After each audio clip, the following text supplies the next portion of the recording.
పరలోక బంధువుల మా తండ్రి మీకు స్తోత్రాలు. ఇదిగో ప్రభు మీరు ఇచ్చిన ధన్యతను బట్టి ప్రభు ఈ సమయంలో ఈ సమయం చేర్చున్నావా మీకు దేవ మీకు స్తోత్రాలు.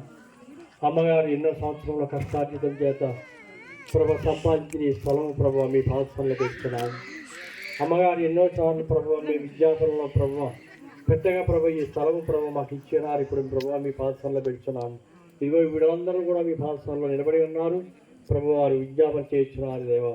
ఇదిగో చిన్న దేవాలయం అయినది, అలాగే ఇరుకుగా ఉన్నది. మీరు గమనించి ఉన్నారు మీకు స్తోత్రమైన. ఇదిగో పెద్ద దేవాలయం కంటకు యాజకులు నిర్ణయించగా ఆ యొక్క కోరిక నెరవేర్చడానికి నా దేవా. అమ్మగారి యొక్క విజ్ఞాపన మీరు నెరవేర్చడానికి నా దేవా. ఇదిగో యాజకులను మీ పాఠశాలలో పెడుతున్నాం. చేసే పనిలో తోడుగా ఉండండి, అలాగే పరివారంలో మీరు తోడుగా ఉండండి.